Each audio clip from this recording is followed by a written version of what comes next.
What's up, YouTube? We back and we back and we back with another episode of the Core 4 Book Discussion, episode number 4. I am your host, Ghosty, the one with the mosty, and we are going to be talking about a little book called These Heathens by Mia McKenzie. But first, before we get deep into it, I would like the rest of the team to introduce themselves. Erica, say hey to the people. Hi. Danny, say hey. Hi, everybody. Candace, say hey to the people. Hello. Okay, the book is about a 17-year-old girl named Doris Steele. She is living in 1960s Georgia. So, of course, Jim Crow times, segregation, all types of fights for civil liberties. And my girl ends up in the family way. And she don't want to have no babies. So instead of keeping the baby, she begins looking for a way to abort, abort, abort. And that leads her to the one and only Atlanta, where she meets a whole bunch of different people in different ways of life. It's just an exploration. And I love that for her. Y'all tell me what y'all thought about it. Like maybe before you read it, if you read the synopsis. I know y'all don't like to do that. Not all the time, but sometimes. Well, if you read it or if you didn't read it, tell me what you first thought about it and what you rated it, if you rated it at all. Okay. I knew we was dealing with some heathens, so I knew that was, expected. I rated it a 4, but I did not read the synopsis, but I rated it a 4 after I got finished reading it. Okay. I can't wait to find out why you gave it a 4 instead of a 5. I need to know. I did read the synopsis. I think it gave, for the most part, what I expected it to give. Mhm. And I, too, rated it a 4. Okay. Two I enjoyed it. fours. I'm intrigued. I enjoyed it, though. 1,000%. Me too. I really enjoyed it. I did read the synopsis probably way long time ago, but when I went in it, I just went in head first to get her done. And I had a fun time when I got in it. Like I didn't want to come back out of it. Like I was like, oh, I wonder what they doing. I wonder if they partying this weekend. I wonder if she went back. Like had a lot of questions like afterwards. So I really enjoyed it. I think if I had to rate it right now, it would be somewhere between 4 and 4.5. Sometimes when I'm chatting about it, I find myself going higher, but then there's just one thing that made me take off half of a star, or at least a whole star. Like it's one thing that I just, why you ain't tell me? Like, Okay. what? Why am I at the end of the book and I still don't know? And I get it, it's your business and you don't have to, but that kind of like threw me for a loop because I was just wondering the whole time. I think I kind of know what you're talking about. Like that whole kind of vague ending, the fact that there were some things that we just don't get. Because obviously, in the beginning of like in the very beginning of the book, she tells us who the daddy ain't, but she never tells us who the daddy is. And some people want to know. Not me, but some people. This was a reread for me. I left it at the 5 stars, but honestly, after this, I might change it because it feels more like a 4.5, maybe even a 4.75. There were some things in it where I felt like it just didn't go deep in enough. And I felt like I didn't have the clearest picture of her life after this kind of iconic weekend in Atlanta. I don't know how the heck we got to like where she was in the very beginning, where she's sitting down and she's talking to us. I don't even know why it feels like that needs to happen. Like, who are you that people have these like these rumors about you and everything, like just from that one meeting you're connected to this kind of influential guy. How did that happen? I don't know. I wish that I knew those things now, and it really didn't dawn on me before that maybe we should have learned a little bit more about her and her dalliances. My girl was a little outside with it. No, for real. Like, it kind of, it threw me off a little bit because it's based off the language she was using. I'm like, ma'am, how did you get in this predicament that you in? So I think that kind of leads in to one of the themes of the book, which is autonomy and what you can and can't do with your body. When it comes to her, I feel like her main thing was she left school at 15 because her mom got sick. And by the time we meet her, she's been out of school for 2 years. She's been running the house for 2 years. She kind of takes you through her daily routine, everything that she's doing for everybody else. And you realize that she doesn't really have time or energy to do anything for herself. And she's a 17-year-old girl. So I kind of think that's how she ended up in her predicament, just wanting to have a choice in something. What do y'all think? When did she have the time to get pregnant? That's what I'm trying to figure out. Exactly. When did she? When did she have the time to get pregnant? Sis made time. I mean, she was up at the crack of dawn with the chickens, getting everything together. Her dad's breakfast, lunch, the boys' breakfast. Then she had to go wash clothes, fix her mama some breakfast. But I think part of that reason of me wanting to know is for that exact reason. If you didn't have time, if you were always doing these things, was it taken from you? If you can tell me who it ain't, you can tell me who it is, but is there a reason why you didn't? But like, when was that window that you were able? And I think because I'm so used to tragic stories and tragic storylines, I just kept waiting on the ball, the ball to drop on that. And so maybe it is a good thing that she had autonomy and still was like, fuck it, I just don't want it. It don't matter about who it is and da da da da. So that's why I'm like waffling between, do I deserve to know? Do I need to know? Was it pertinent to the story or not? But I think it was just about, did someone do this to you? I can agree with that. I kind of thought like this time it felt more like I appreciated that she didn't tell us, because I feel like it didn't actually matter to her story. Like when you ask, is it pertinent? I don't think it is. Like, at least not to her from her perspective, because she's so set on like doing what she wants to do and actually not being somebody's mama, because she's already been somebody's mama for 2 years.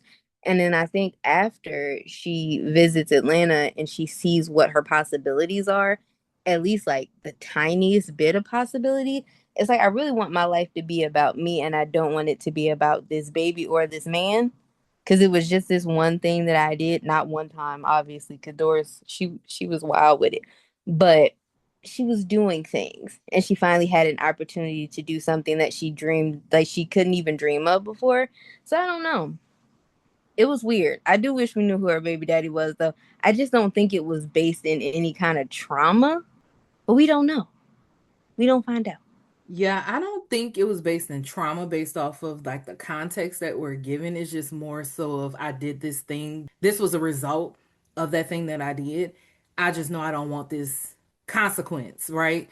And I think going back to the question as far as like autonomy and different things like that is really tough for me personally to answer that question, because of, like I stated before, the language that she uses. It's very religion based, Mm-hmm. very church based, very Southern Baptist, fire, brimstone type language that she uses.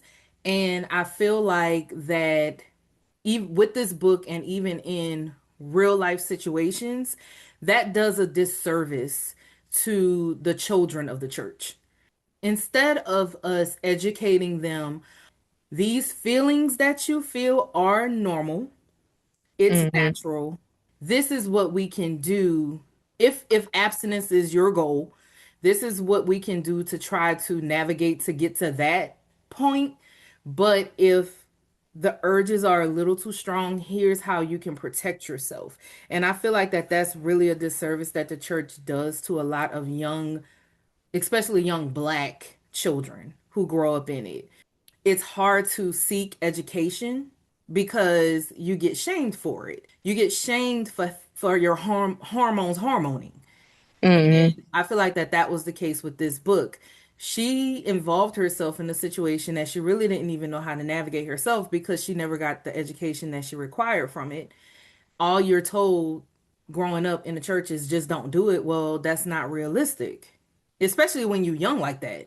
You're young, Mhm. you're emotional, you're hormonal, you don't know what to do, and your frontal lobe ain't developed, so you're not really thinking about consequence. It's about the now and how can I scratch this itch that I have now.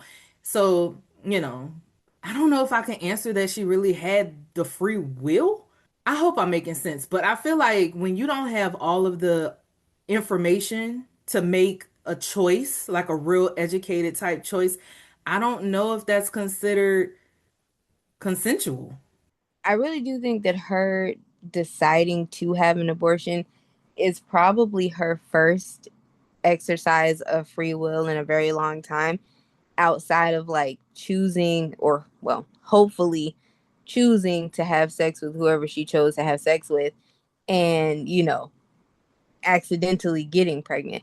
I do think that choosing to get rid of the baby is her first step toward actually thinking for herself and not just going along with what she has been indoctrinated to believe, because she does say things like she calls herself a baby killer, and she thinks that she's going to burn in hell and she'll be judged so horribly for this thing, and she would have been.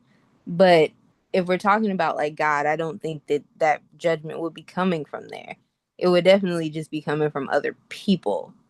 I just feel like that was her first step towards some type of autonomy and actually kind of thinking for herself. Because why does this make me a horrible person when having a baby I'm not ready to have would also make me a horrible person? Like, it would probably make me a bad mom, which would be worse because I'm not just fucking up my life, I'm fucking up my life and this next generation.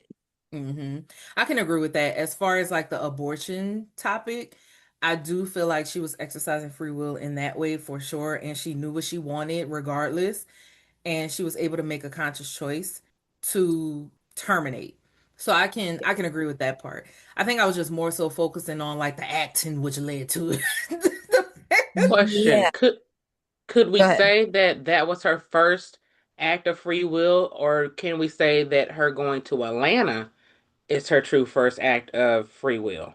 I think you could argue either one, but I think it's the abortion because without the abortion, she doesn't ever go to Atlanta. Okay. I hmm don't think she would ever like that she would ever seek that out, because even though she was moving around, where was it, Millen? Millen is such a funny name to me, but when she was moving around Millen and she was thinking about her choices, her options, she already knew that depending on who I go to around here, my business is gonna spread like wildfire. And I already know I want this thing, but I also know that I don't want to be named like the Whore of Babylon or, a baby killer. So then she makes another choice to see if she can go elsewhere, because I don't think Atlanta was even it wasn't even a thing until Mrs. Lucas said it. hmm And so then we gotta go to my girl Mrs. Lucas. What did y'all think about her? I would love to know. I honestly, okay, I guess it's not about Miss Lucas, but I liked her. She was fine for me. She could see the potential in students. She felt like she would push the students who wanted more, who needed more. She would push that for them. And I really like that because she saw that the girl needed a book or needed a journal or whatever. And she gave it to her because everybody needs that one person to open their eyes to another world, right? And so not only did she open her eyes to a literary world, introduced her to a whole new world by taking her to Atlanta for that. And the fact that she has the opportunity for a whole new world by not having a baby in Exactly. Atlanta. I But I agree with that. did also think that my girl Doris was a little gay. I just want to put that out there in case it don't Wait, you fall think into. that Doris is a little gay? Absolutely. Okay, I can't wait to get a little bit deeper in that, because that's not what I thought. At no Okay, point. maybe not a little gay, but I think she definitely would have been open to it. She was just so quick to be like, "Oh, okay, it's cool. Now, Okay, it's cool." I think I can go with you there, because I feel like Doris would have been up for anything at least once. Yeah, that's what I'm saying. Like she was like, "Shit, why not?" Well, that's what happens when you are sheltered for so long. When you finally get to step out and experience new things, you kind of want to dibble dabble in everything because it's so new and it's so exciting. Hmm. Again, another disservice that that these churches be doing to these kids. Yeah, all that repression is never going to go the way you think it is. Those kids are always going to explode one way or the other. Exactly. Every child that I knew growing up who had those really stern parents, and I'm talking about like the ones that's like, you can't go nowhere, you can't experience anything. No, no, no, no, no. It was constantly no. They grew up to be the wildest. And they also, and one thing we know, if a child is determined, they gonna figure out a way. And those were the ones that was getting into trouble earlier in life. Absolutely. Definitely. They don't say the things that they say about like preachers' kids for no reason. Exactly. It's because then people just get out and they go crazy.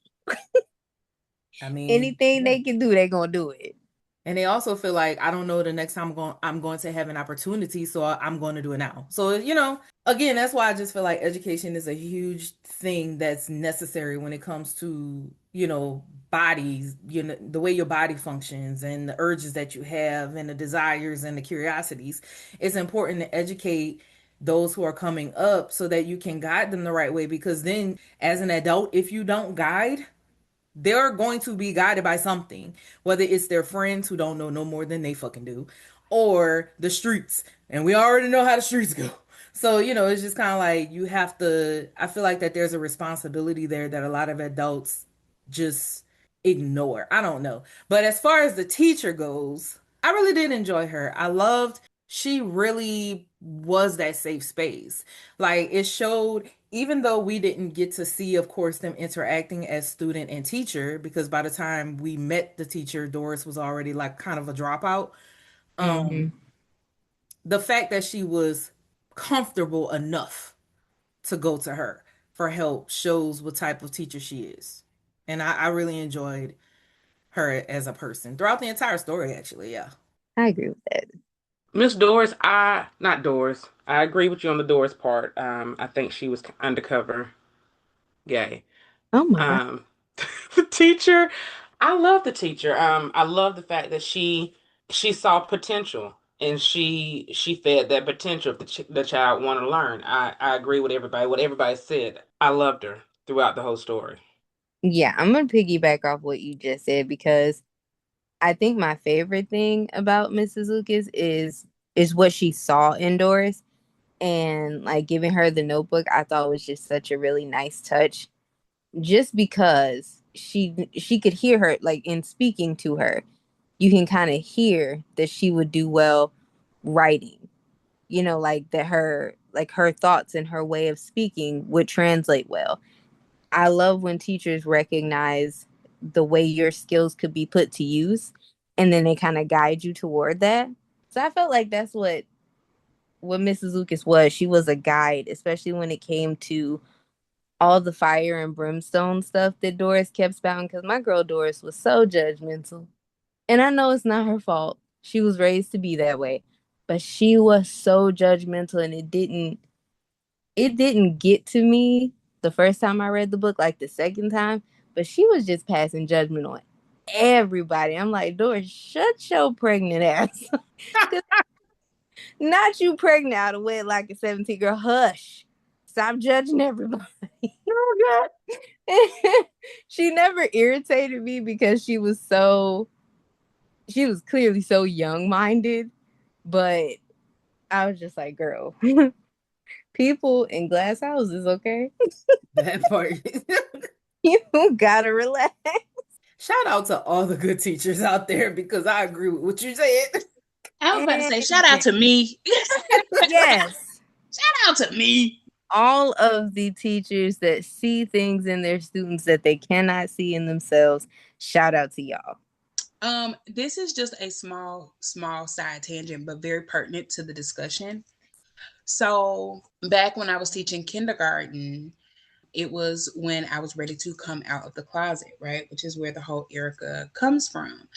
And one of the students said something about not liking Raven Simone anymore because she was gay. Mind you, I'm at the private Christian school and we having this conversation.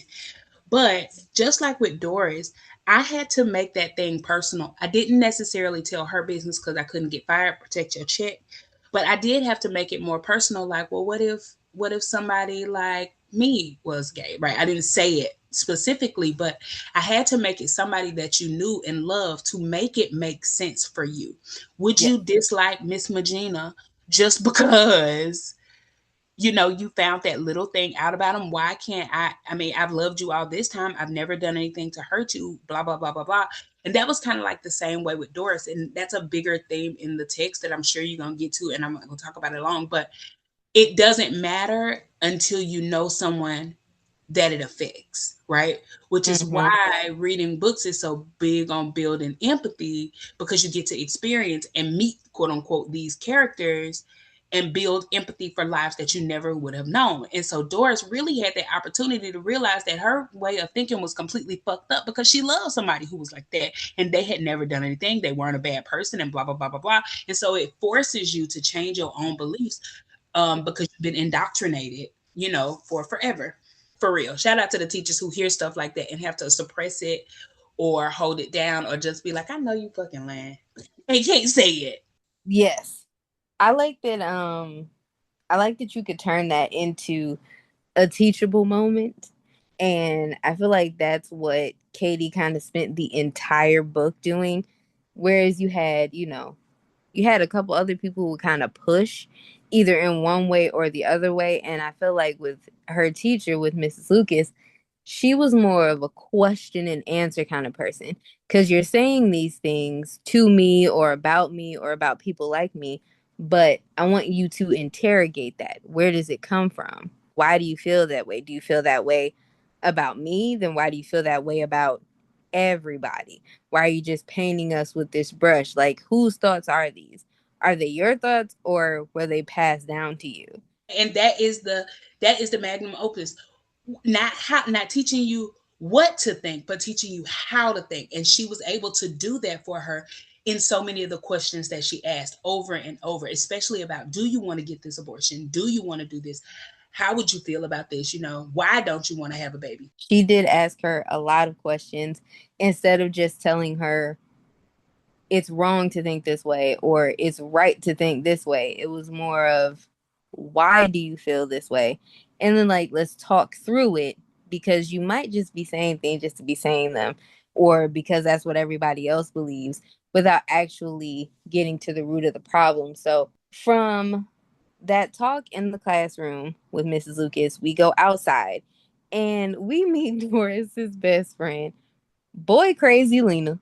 The mouth of the South. Mm. Oh my God, bro. Lena pissed me off just because she talked too much. No. Obviously, she's definitely not like the friend that you can tell all your secrets to. And also in the fact that she was exactly like Doris, but in a different way. Like Doris had the ability to be open minded, like she had that capacity for other people, and Lena did not. They seem like two sides of a coin. One is closed minded, the other is open minded, and one has like completely bought into the life that they have been sold, whereas the other one is like, I mean, yeah, I guess I don't have a choice, but what if I did have a choice? What if I did want to do things differently? Their conversation when they're walking home, it was refreshing to me because Doris was talking about her feelings about men, marriage, all kinds of stuff. I really enjoyed that. What did y'all think about that? You could tell that Lena was very tunnel vision, meaning that what my mom and daddy taught me, I'm going to do. Once I get out of school, I'm going to get married and have babies. Doris, I don't want to settle just to be a wife and have babies and take care of a home of the house. I want to enjoy life. So to say Lena is tunnel vision and Doris is your Curious George. Best way to sum it up. Okay. Do you think she has tunnel vision or do you think she's like a victim of the system, like the one who can't, for whatever reason, The can't reason why I think say outside of it? the reason why I say tunnel vision, because yes, it was passed down to her, but to think outside of it is wrong. I can't see.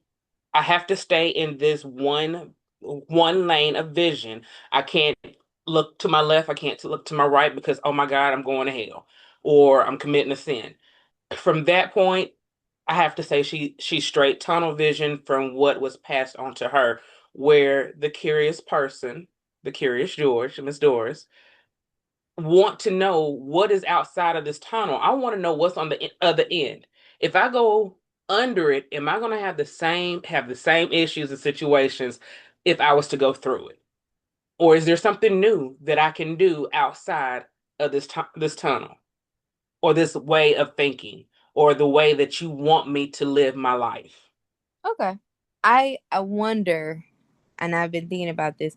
I just wonder if there had been a teacher who could get through to her the way that like Mrs. Lucas got through to Doris.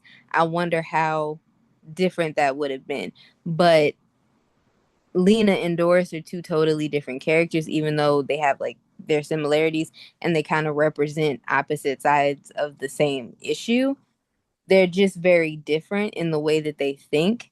And so I wonder if there had been a teacher who was more like her, the same way that Mrs. Lucas was more like Doris, if she Hmm. could have gotten through to her to see a life bigger than what she's been indoctrinated into. Doesn't mean that you can't have these things, that you can't be a wife, that you can't be a mother. It just also means that you can be something else. And so can the people around you. They don't have to have the same exact life that you have or the same life that your parents all think you should have. And then I want to go back. You got to also remember Doris had to grow up very fast. Her mother got sick. So what Lena wants, Doris has already experienced that for the past 2 years. I don't want to get up early in the morning, fix my Yeah. husband no food. I don't want to deal with no kids. I don't want to clean the house. So she's already lived that part of the life that Lena want to live. I want to know what is outside. Hmm. I think when it comes to Lena, I appreciated her character because it did give an idea of like, even though because this is a small community, right? Very, very small. Yeah. Millen is tiny. Right. So I do feel like I appreciated her character because it showed that not every person who lives here necessarily acts the same way. Lena was more accepting of her urges. And when I say that, I'm not necessarily saying she's acted on those urges. It's more so of I see this boy. Oh, girl, you think he cute? I think he cute. Look at his eyes. It's kind of like embracing the fact that I am sexually attracted or some type of attractive to this person. And I don't feel bad about it. You know what I mean? Hmm. So I did appreciate her showing that. And also, I do think that in her own weird ass way, she was a good friend because she did notice that there was a change in Doris. And not the fact that her mom was sick and she had to step up and become the second mother of the house, but in the way of it's like, I know you got this other stuff going on, but something else is going on with you. You different, something else is happening. So she was very intuitive to recognize and pick up those signs that, hey, I know you've been off because of this, this, and this, but you're off in a different way. So yeah, I liked her. She did talk to me. She I'm not gonna, sit up here and make it seem like she was an amazing character as far as like her personality when it comes to like how she acted as a friend when she got certain information and how she retrieved that information. But I do appreciate her showing us as readers there is a different type of thought process going on within this community. Also with her showing up to Doris's house. I worried about you so much. I couldn't get this off my mind because it was poking at me. I popped up at your house to see what's going on. So I don't hate Period. her. And I also chalk it up to being young. Oh Um, yeah. I don't know how to necessarily be the best type of friend, but I'm going to show up the best way that I can at the age that I am. So I appreciated her for sure. But homegirl needs to learn how to put a zip on her lip and shut it. I think I think actually I think all of you gave really really good answers because it's a mix to me. It looks like a mix of all of that, right? So she's been in the church. All she's seen is those petty catty churchy relationships that are the best that they know how to be. Old people, they gossip. They don't have nothing else to do. You know what I'm saying? They be in there gossiping, nothing else to do. So she is being the type of friend she has been taught to be. But like you said, she is also nurturing. She is telling her that's the wrong thing to do because that's what they've been taught. Yeah. So, she's doing what she thinks is right. Doris just is has allowed herself to think past what she's been taught. And Doris isn't there. So yes, she'll speak on the dudes because ooh, they cute because she's supposed to, because she's her next step is marriage. Whereas Doris is like, like you said, Candace, she done already been married. I mean, figuratively married by taking care of the kids, taking care of her mama, feeding her daddy. She like, So I think all of those things are very on par, like as to the description of her. Y'all did a good job on it. I think that the author did a great job of the characterization of these different people. She did. Y'all know I love that shit. That tickles my Especially fancy. with how little she's on the page, and you feel like you know so much about, like you can tell all these things just in the little subtle things that she does. And that's what I like about people who write. I just looked at a tweet about this, and they were talking about how writers now, not a tweet, girl, what? A thread. Um, they were talking about how writers now tell you everything instead of showing you where it's back in, further back in the writing. It was more implicit. You had to look at those things to pick up on that character building. Like, what proof do you have that this character is this way? Instead of 15 characters saying, oh, she's so bratty, she's so spoiled. No, show me, right? I can figure that out for myself. And so with this character, she was on the page only so little, but we're able to tell so much about her. Mm-hmm. Yes. The writing is really, really good. Oh, The yeah. writing is so good in this. It was one of my favorite things the first time I read it, and it probably remains my favorite thing now. Just the things that she was saying, not only through Doris, but through all the other characters, all of the things that she was able to explore, because she explored so much grief in this book in such a short period of time that it blew my mind. I didn't notice that it was that deep into the book before, but it was so well done. It was so well done. Even like especially through Katie, aka Mrs. Lucas, and how she behaved after the death of her husband. Like all of the kind of messy things that she was doing just because she was grieving for this man that she loved in the best way that she could. I really like that. Mia McKenzie can write. I'm gonna have to read more stuff from her. But after we do all that, we go and we finally meet a little piece of Doris's family. Or we actually meet everybody in her family, don't we? Because we meet her mom, who is sick and basically bedridden. We meet her two little brothers who are just so cute and so ridiculous. I love them so much. And we also meet her dad, who is there but not there. He's doing like everyone else, he's doing the absolute best that he can. He is working super hard to provide for his family, and because his wife is sick, his daughter has stepped in to take care of the family that he is working so hard to provide for and to keep safe. Her day with them was a hard read, but it was also the perfect way to like help me understand why she wouldn't want to have a kid, why she is adamant to not have a kid, because you see how draining it is to be a mom and to like basically be a wife to a husband through her, and she doesn't even have time to think about the fact that she's pregnant.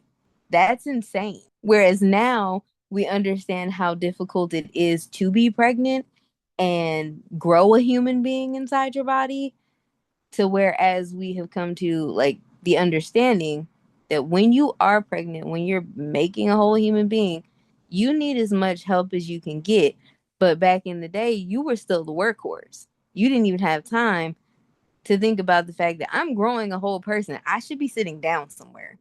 So I really appreciated that. That time with her family was hard to read, but I feel like it was perfectly done. I agree. It was a good time. I agree with that. I think that that's just the misogyny of it all. As I was reading this book, it really sums up how a lot of these things correlate with one another, with the church and the religious mindset and the indoctrination of it all, and how that branches into the gender roles that society pushes, and how that also pushes the patriarchy, my god, I can't talk, how that pushes that forward, and the misogyny of it all, and how it devalues the women along the way, because we're taught in the church that the woman was created from Adam. So Adam is the head of the household, he's the leader, he's the one who makes the rules, and Eve is supposed to be the one who follows, and blah blah blah. And it really helps to lessen the struggles of the woman in a marriage, and it lessens the responsibilities of childbearing, because growing up and even today, most of the responsibilities of parenting falls on the mother. True. Men are excused from their lack of participation, their lack of empathy, because it's backed up by these beliefs that are pushed by religion, specifically Christianity in this context, because that's what this book focuses on. This book tied all of those things together, and you were able to see the steps, like the staircase, right? It started here, then it went here, and then it went here, and it all made sense, and it all tied together, and it's like this is the foundation of the issue. Mm-hmm. So I really love that. I appreciated that. I want to buy this book. I want to own it. You should. I have it. I have it, and I be highlighting all through it because I'm just like, you saying some real stuff to me right now. Yeah, this is definitely a book where, some books you can read them once and it's like, I got enough from it, I can move on. But with this book, I feel like you can read it multiple times and get different things from it, as with each read that you do. So I would really love to revisit this book, especially in this day and time where we have a lot of red pillars popping up. Yeah, and And the reversal of a lot of our rights as people who were born women, yes, and the rights that we have fought so hard for and how are they're being just stripped. being stripped from us one at a time, and it's merciless the way they're doing this stuff. And the fact that it's being backed up by the Bible. Like Christianity is being used as a weapon, is being weaponized in making these decisions. So I would really love to explore this book a little bit more and further, to get a better understanding of everything again, like, because I know with just me reading this book once I missed something. So I definitely want to purchase this book and revisit it in the future, and just have a time, let me get my tabbies out, you know what I mean? Yes, absolutely. Candace, I know you talked about Doris, kind of her and Lena, and the fact that she already knew what it was like to be basically a wife and a mother, which Lena is like, she seems like she's excited for it more so Hmm. because she's romanticized it a little bit. She doesn't really know what it's going to be like for her because she Hmm. hasn't had to step into those shoes. Like, what did you think? What did you feel when you saw how Doris's life plays out? I know it was hard for Doris to make that decision because number one, she wanted to make sure she knew the responsibilities that she had to make before she can go out the door or go to Atlanta. And then on top of that, she realized that her parents are going to probably ask, why do you need to be gone this long? Why are you going to Atlanta? Who's in Atlanta? Hiding it was wearing on her. Even and we could see in the book where she was trying to get the suitcase. She's like, "Oh, that's gonna be too hard for me to carry, or people are gonna notice that I'm going out of town. I don't want to be, I don't want everybody to know my business." So Doris had to sneak around to get to where she needed to be. She felt like she was being dishonest to her family. I felt, um, and then how she had to bribe her brother to keep his mouth closed because he asked, "Why are you taking your undergarments with you in this in your pillowcase?" And again, she had to carry a pillowcase of her clothes to Atlanta because she didn't want to be sought out or people questioning why is she doing this or why she's leaving. So in my view, I felt like Doris was hiding and felt like she was being dishonest to her family when she was trying to do something right for her. I feel that. I think you see her with her family, and then the next day she goes back, she talks to Mrs. Lucas, and she's like, "We're going to Atlanta and we're going right now. So, you need to be ready to get up out of Dodge." And it throws her for a loop because she wasn't expecting it to happen so quickly. Things move really, really quickly in this book, and it doesn't seem like it, but it is incredibly fast paced.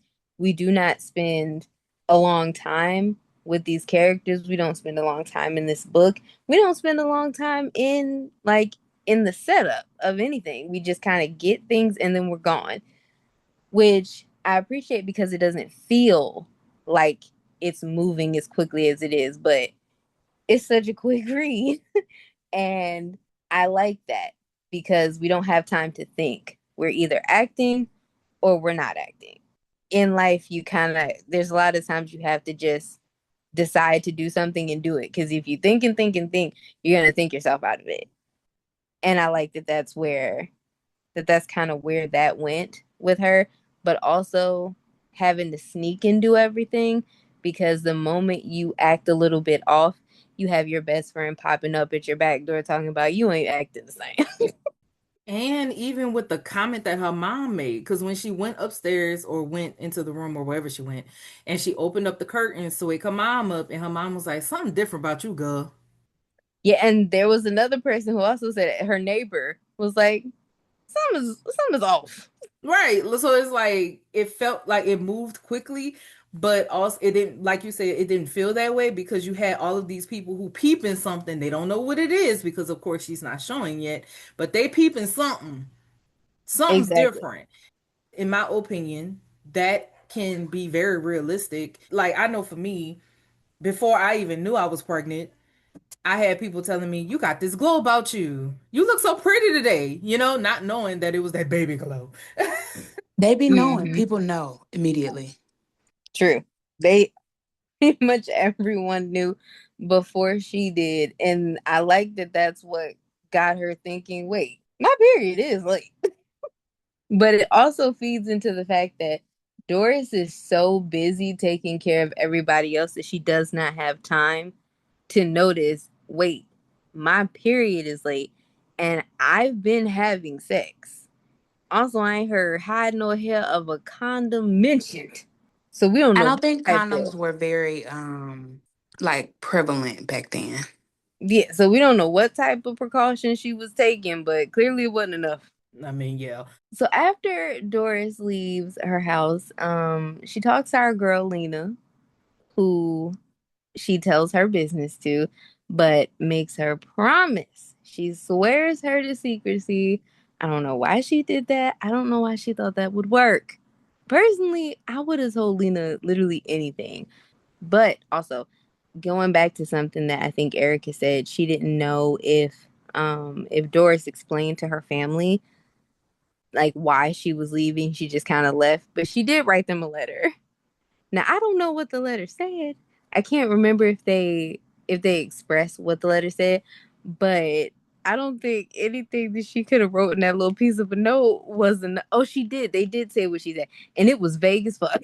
She just said she's going. She'll be back on Sunday, and that's it. She ain't telling people where she was going. She ain't leave a contact number. Nothing.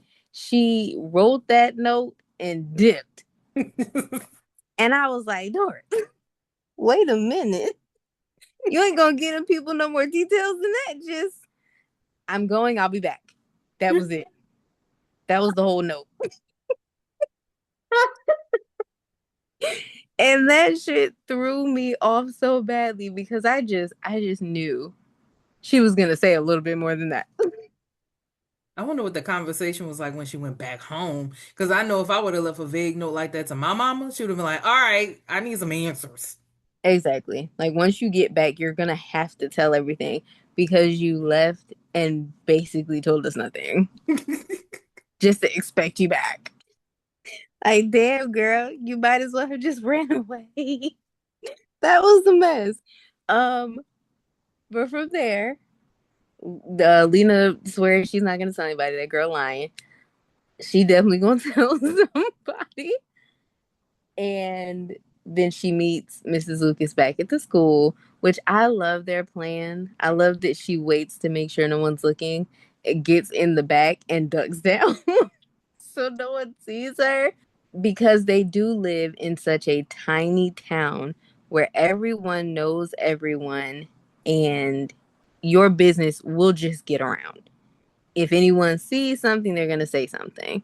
The fact that she couldn't go to the midwives in Millen because they also go to her church is crazy. That's crazy work. Like, the patient doctor privilege won't have that. I'm about to say, where's the HIPAA? They ain't got no HIPAA. We ain't got no HIPAA. We ain't got no HIPAA. I can't sue y'all for this. You're not supposed to tell my business. But shortly after that, Doris gets to Atlanta. She gets to this historically Black neighborhood where Martin Luther King Jr.'s father, Martin Luther King Sr., he did live in this neighborhood. It was built by Black people for Black people. It was a like a Black epicenter of wealth, upwardly mobile Black families, educated Black people, and it was a completely different world from what else was going on at the time in the 1960s in the South and in America as a whole. So I thought it was really, really cool that she would base it not only in a place like Atlanta, which is known for its Black excellence, which is, like Black Hollywood, and for the Black creativity that comes out of there that is so Black, so educated, so like trending, like forward. So much of what they do there is copied later on, right? One of the things that I'm really wondering about is the husband. If it was supposed to be like Alonzo Herndon, who's a big guy here, right? Mm-hmm. They even named, Herndon Homes after him, which was another set of projects, eventually, of course, because they moved Black people in places named after Black people. You know what I'm saying? But because, it was the same circle of people. It was the Kings, they all had, ties to that Black activist kind of side, but that wealthy side. And so I wonder if that's what they were kind of insinuating, that it was Alonzo Herndon was the husband. I definitely think that she got her inspiration, obviously, from real people, real history, and also I did pick up on references from other like Black classics, which I really appreciated because our Black classics don't really get talked about enough. Like they were reading You caught my girl Janie. They absolutely did mention that, but they also mentioned, what was it, A Raisin in the Sun, I believe. Yeah. So they talked about Their Eyes Were Watching God, A Raisin in the Sun. I kind of got some connections to The Color Purple. Like there were just a bunch of things with like that just reached back to Black classics, kind of like a very subtle, beautiful homage, especially with the sapphic love that happens in this book and how beautiful and tender it is. I absolutely love everything about when Doris takes her little pregnant ass to Atlanta and she meets Sylvia Broussard, who is a fucking mess. But I love me some Sylvia. Do y'all love Sylvia like I do? She's so messy. Listen, Sylvia is like, this is who I am, this is what it is, and I don't give a damn. At And all. I'm gonna say what the hell I want to say. Sylvia said, I got too much money to be quiet. Okay. Period. Why do the least when you can do the most? Yes. And Sylvia is the most. Mm-hmm. Every scene she's in, She is clearing everybody. I love her. She is incredibly messy. She's always doing something. Even later on in the book, when we get to the party, she got her fingers in all the pies. Okay, my girl Sylvia is a trip. Do you like? Sylvia's messy, just very messy. But she got But money, honey. but That's do all that you? matters. But do you like her? I like her. I love her. Y'all said it all. She's She's the fantastic. bomb. I would, Yeah. I just don't want to get on her bad side. But yeah, she all that and her money, Hmm. honey. The funny part is, I think Doris kind of starts on Sylvia's bad side. Yeah, I mean, before we found out why Sylvia's acting the way why she was being distant. Yeah, she was upset with Katie, but Yeah, taking it out on Doris. And that is so freaking typical of the older generation, right? Like Yep, they always used to attack the adults through the children, and that bothers the hell out of me. it's not right at all. No.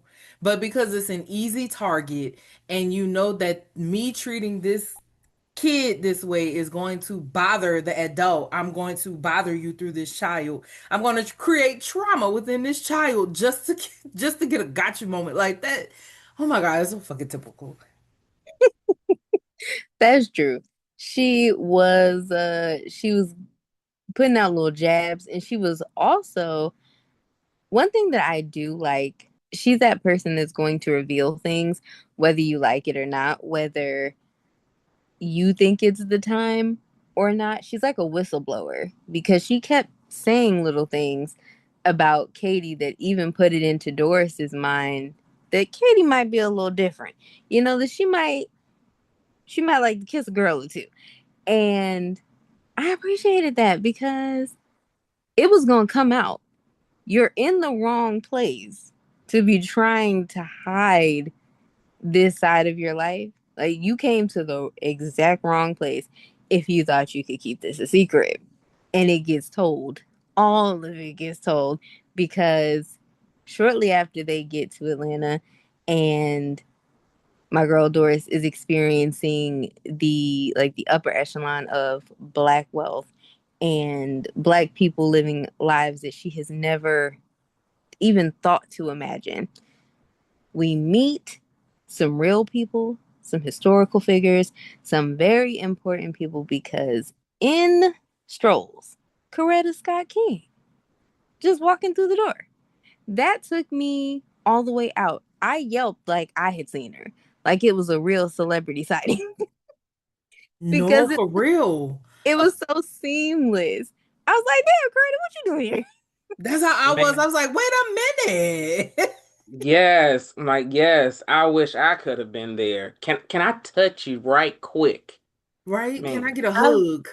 I love when my hug and I love when authors do that. There's this series called I don't know, but this book is called like Black or something, and it's by Joan Vassar. And I was reading it, and Frederick Douglass pop up, and I was like, "Now how the hell, now Frederick." Girl, So I that's felt like that with this one. It just felt natural. It didn't feel forced. It felt realistic. Like I said, it feels like her husband was supposed to be Alonzo Herndon. So the fact that that's the cousin of Coretta Scott King makes sense. It was so good. it Yep. So was dope. It also reminds me of how I felt with the Bob the Drag Queen book, Harriet Tubman Live in Concert. When they start name dropping, Yep. I'm like, Cleopatra? She here? Like, Real historical figures woven in like characters in the book, like as if that's all they are. Like it really helps lend this just sense of reality to the rest of the characters in the book. It makes you feel like they existed too. Can I say this? I know I'm jumping way ahead, but when Martin Luther Jr., dude, I was like, not him in the club getting that some was wings. that was hilarious to me. Hold up, shut the press. Bruh, can I just holler at you right quick? I Man, immediately thought of Erica because I was like, what's your favorite wing flavor? that part. yeah. It just made them feel so relatable. It did. Because it felt like in in the 1960s in Atlanta, like where all of the civil rights movement is happening, like it's huge, right? You would think that these would be the people who are rubbing elbows, who are making connections, who are, I'm helping your organization do this, this, and that. And you're helping my family do these things, just about who you know as much as what you know and what you can do. And in that same way, their community in Atlanta almost felt as small as Millen, but I don't know if Doris picked up on that. But I know that I did. Cause I'm like, for all of y'all to be connected, because even the other woman who comes with Coretta Sky King is someone called Julia Avery, who I think is a shout out to Suge Avery. And I want to live in that world. That's the world I want to live in, okay? Because she is also a singer. She is also a ladies' woman, okay? She also be thotting and bopping and writing songs about women, but then going off with other people. Shout out to Suge Avery. I didn't think about putting Suge Avery with her. Oh my God. Now that you said that, yeah, that's a Suge Avery. And I loved it because y'all know how much I love The Color Purple and the love story of that book. So it felt so reminiscent of that I felt immediately at home. I was just so happy to be in the book at that point. I really enjoyed I enjoy the Atlanta arc. It's probably my favorite part of the book. A lot of I people do say Atlanta is a small place, but it reminded me of who was the one that Queen Latifah played in the movie. Is it Bessie? I believe so, yes. I think That's who it reminded me of. Also, I mean, I know it was like later on in the time frame, but that's who it reminded me of because everybody knew she was like it was like not a secret. Or was mm-hmm. it the one Viola Davis? Whatever, whoever I'm talking about, I'm gonna figure it out. Ooh, it was Viola Davis. She played Ma Rainey. I That's who I was thinking about. I wish that we would have also gotten an Eartha Kitt. I feel like she would have fell Mm-hmm. perfectly into this story because of who she was as a person and how she was very vocal and she was unapologetically herself. I would have loved to experience Eartha Kitt in this book. She definitely would have been talking that shit to Doris about how you don't need no man to be successful and to have the life you desire. Yes, honey, with the purr. Because Eartha told you, a man for what? Use them in talks. He's like, they're nice, but I don't concern myself with whether or not I have one. I don't care. Listen, Eartha was about matching energy, okay? Absolutely. You treat me well, I'll treat you well. Mm-hmm. I And would have that's as loved much that. as I can give you. I would have loved to have seen her in this book as well. Oh my God. Mia, Miss McKenzie, sis, write a part two and include Eartha. Thanks. I want a part two of this book so badly. There's just so much more we can explore. Absolutely, because that kind of takes me into the queer life. And the queer life in this book is so great, but it kind of shows you how queer people, but especially queer Black people, had to live these double lives. Like, and you see this with Sylvia. She's probably my favorite example of this. I have my husband, I had my kids, I am married, I'm respectable, but I get down on the weekend. And my husband understands this side of me and he is okay with it. And more likely than not, he gets down on the weekend too. You do your thing outside of the house, and I'm gonna do my thing inside of the house. hmm I feel like that was probably very common too. Where Yeah, it's like, hey, I understand that there's a side of you that I will never fully be able to fulfill. yeah, And I understand the times that we are living in. Shit, let's do this thing. Let's make it look good, and then we can do our own thing, respectfully, of course, you know. yes. I think that too. I think lavender marriages have always been huge, and I don't know if her husband was gay or not. I know that that's always been a thing though. Like, you might get you a lesbian and a gay man, and you put them together so that they don't have to marry people who will expect certain things. Or if we do produce a child, it'll be in a way that we're both comfortable with versus me having to lay up with a woman and really pretend I'm into it, or you having to lay up with a man and pretend you're really into it. It doesn't have to be that kind of child making experience because we understand each other and we respect each other. I respect that you don't like me like that, and you respect that I don't like you like that. That doesn't mean that we don't love each other, that we can't make this thing work, right? Shout out to my girl Evelyn Hugo. Her and Yes. Harry, the best to ever do it. There was love, there was respect, there was admiration. It was everything. They really did care about each other.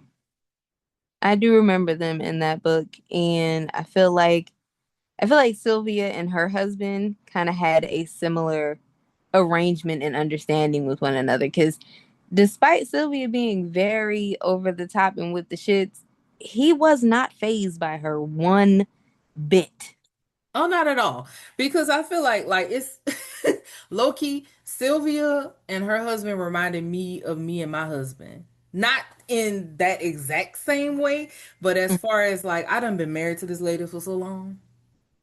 Yes, I already know what it is. I already know what to expect. I already know how she is. I it is listen. I love her. I love her for who she is. exactly. I love her for who she is. There are times where I will say something and my husband will just look at me, shake his head, and be like, "That's Danny. That's yeah." Yes. And he So, loves me anyway. and that's the true mark of real agape love, right? It is loving a person for who they are, loving them through who they are, how they get there, how they grow, and loving them through their growth, because people don't stay the same. It Yeah, becomes you're not realistic. you're not the same person by the end of your marriage as you were at the beginning of your marriage. Correct. There is something I wanted to bring up that you brought up about the queer scene in Atlanta. Yes. My baby daddy grew up with this older white mentor named Mr. Charles. When I went to his house the first time and met him, he had a picture with James Baldwin. Mm-hmm. He's been in documentaries about him, and he would tell me about the parties that they would have on the low. You know what I'm saying? Yes. And I mean, I know, of course, Baldwin was out. However, it was other people at the parties who were not. You know what I'm saying? And so he would Exactly. tell me about those things, and I would just be so fascinated. But then I think about, going to college and coming out or whatever, and so many people, like, we did have our own crew of people. Like, you just stuck with your people. I think that was a very realistic, very well done thing, because it really made me think about Jimmy Baldwin. I do appreciate that as well. Just to piggyback off of what you just said, Erica, I appreciate the fact that this author intertwined the civil rights movement, like with the struggle of the black community, along with the queer community, and how those two things often merged because that was real life. That was a real thing. You had these two communities that often intertwined and fought for rights that benefited one another to a certain extent.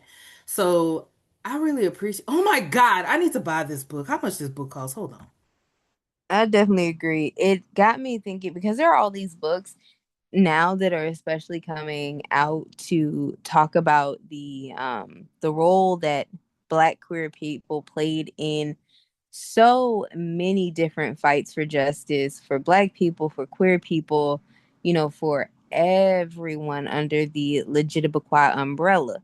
And for the freedom of self-expression, the freedom to love, the freedom to express your gender any way that you felt like it, the freedom to not be the type of person that you were supposed to be or that you were told you were supposed to be. So they were fighting for all of these freedoms while living their lives on the low for the most part, because there's just something so offensive to everybody else about me being my authentic self which has absolutely nothing to do with you being your authentic self. It was frustrating, but they made the best of it. Like this party, it sounded so lit. Like I really, really wanted to go. I You want and to me be. both. I was like, dude, can I? Listen, I want to be in a room where it happens. Let me go. Invite me. Yes. Y'all, we need to throw like a 1960s, like we should just do a series of parties from like 1920s to like the 1970s of parties. Just gay as fuck, black as fuck. I feel like we should do that. I'm seeing speakeasies, okay? I'm seeing black women in gold, okay? Just little tiny flapper dresses. I'm seeing it. I don't know if y'all see them. I could see the vision, and I would definitely go with that. I don't know about the 60s. I love the 60s. I love the clothes. Well, yeah. We need Okay, it. can we start at the 20s and then go to the 60s? Oh yeah, I mean, this is a series. Okay, yeah. A All right. yearly series is giving black party. Like it's giving real black function. And these like just black ass movements where when we look at all of these historical pictures, a lot of the times we don't see ourselves, but we know we were there and we know we were fashionable. Mm-hmm. I love us. I also love us. We look good in literally everything. This has nothing to do with the book, but I saw black women in western wear like in these sepia tone photos the other day, and they just looked amazing. Oh my God. Phenomenal. So Yes. gorgeous. So we have the party. It's a mess, as expected. Doris's ass ain't supposed to be there, but of course she makes her way because Doris loves mess, just Don't like she? Sylvia. She tried to act like her and Sylvia are so different because Sylvia is a heathen, but baby, so are you. That's the thing.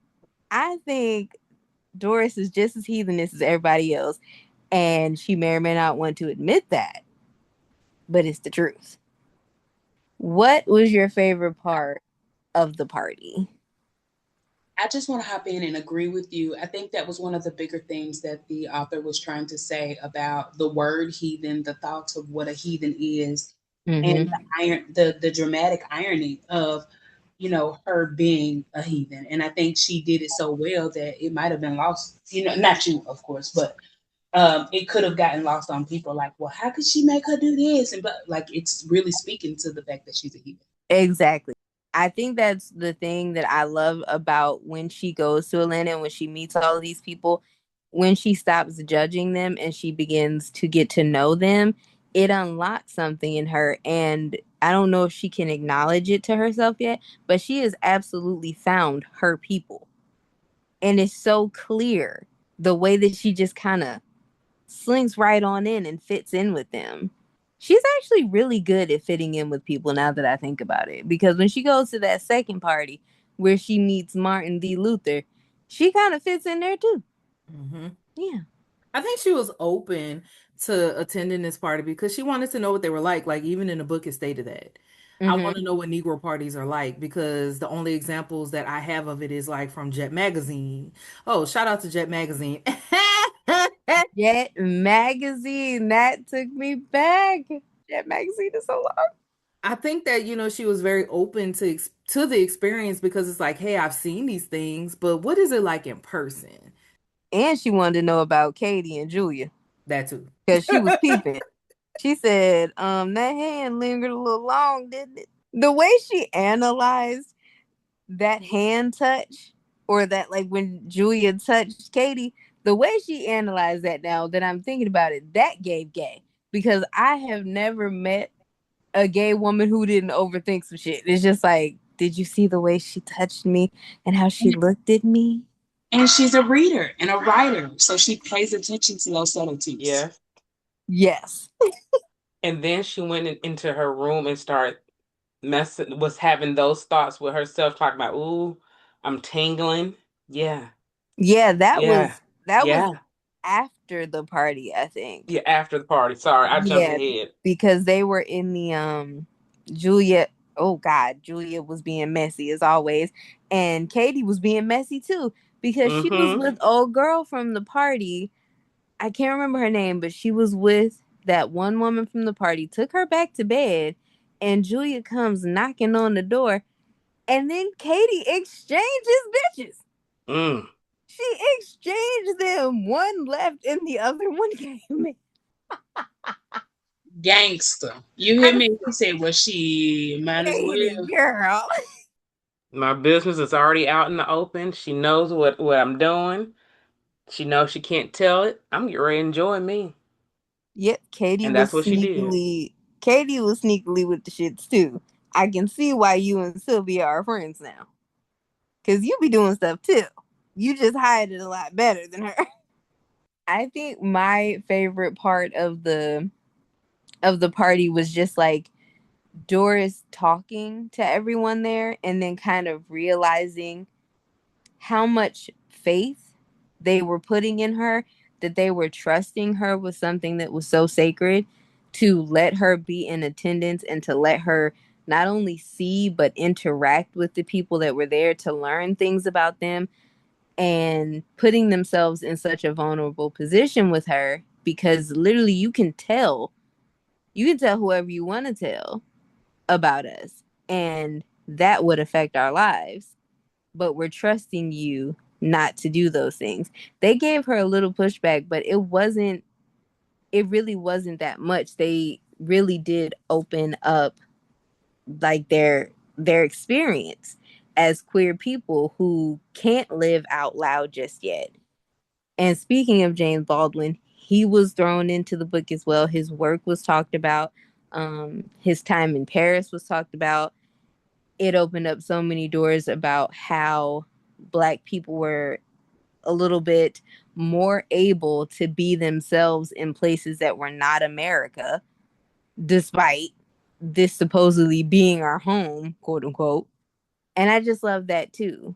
I love that they had all of these discussions. And again, a book that I believe is less than 300 pages. Mia, you did your thing. And I appreciate you. And I hope you write more stuff. Maybe like a sequel. Write that. Write that first. That part, like, give us more, give us more. Yeah, we need to know what the heck Doris does in order to be somebody that needs to tell us her secrets. Because I how we want to know get who there? her baby daddy is or was. I You can't. know, even though she did it very well to where it's like, you know what, that really doesn't matter because the book Right. wasn't about that in the first place. But, Mm. Mm-hmm. you know, human curiosity, who was the baby daddy? Mm-hmm. Mm-hmm. Oh, and also, did she get the abortion? Because the book never explicitly said that she did or didn't. No, I think it does. It does. Yeah, because She When? went. she was getting things scraped and all type of stuff. Yeah. Where? In the Coretta. because okay, Coretta hooked so up. after this party, when we have the confrontation between Sylvia, Doris, and Katie, where they start to believe that maybe Sylvia was lying this whole time to get Katie back to Atlanta. It comes out that the doctor, for whatever reason, he's kind of refusing to do the abortion. I don't know what it was. It smelled like misogyny to me. Like he had the ability to say no, and so he did. I don't think it really came from anything, but that's neither here nor there. But we kind of find out all of that stuff, and then Doris, who is completely heartbroken, says a bunch of wild things that are not true, and eventually she ends up running away, and eventually she goes to that other party where she sees Coretta Sky King again for the second time, and also where she gets hit on by Martin Luther King Jr. Dude. I do like that Doris was fine, because we did learn that she was a pretty dark skinned girl, built nice, had boys been sniffing around her for a long time, and she knew, I gotta beat the boys off with a stick, basically. And I think if she hadn't been so involved in her like in her family, she probably would have been pregnant a lot sooner. Because my Mhm. Yeah. girl, she had admirers. her fair share. Even in Atlanta, that girl was only there for like 2 or 3 days. And had two dudes. I said, get it, girl. Get it, Had Doris. two different dudes. One sneaking in the window, giving her books, talking about let's go to Paris. Already, we know what type Mm-hmm. of time he on. I'm going to absolutely have to reread this book because there are so many moments that I do not remember. Yes, Yeah. definitely. Because she does end up getting her abortion, and they take you through that scene, and it is very short though, depending on how you're reading it or where your attention span was. You could kind of blink and miss it, that whole scene, because after she meets Coretta Scott King and she goes back to Sylvia's house and everybody patches everything up, you do get to this place where she does have the abortion. I think it's the next day, but it's over kind of quickly. And I think it only costs like $15. A lot. Yeah. 15 to 20. I'm going to Google that. How much was $15 in the 1960s? Yeah. What is that exchange rate? Yeah, because Kay came back and said, you know what? Well, she said you save money by going the way that Coretta gave Doris, because you would have spent double or triple, because she was going to pay him more than the 15, Yeah. $20. Katie tells Sylvia to pay her Uh-huh. double, since $15 is nothing to Sylvia, and definitely would have ended up paying that doctor more than that. She just like, well, double it up, because this woman that they are referred to, she helps people who are more like Doris than Sylvia. People who don't have a whole lot of money, don't have a whole lot of options. I had to search because I was very curious. What was the $15 cost equivalent to today? Mm-hmm. And that's about $168. Now, That's incredible. I also wanted to search how much is an abortion. Of course, it's a general number because it Mm-hmm. ranges depending on where you go. But an abortion today can cost you between $500 to $800. So the cost of shit is wild. Inflation. Everything has inflated so Hmm. fucking bad. So that $168 will not get you an abortion today. Nope. It still costs more. And Correct. all because they want poor people to have babies. That's literally all it is.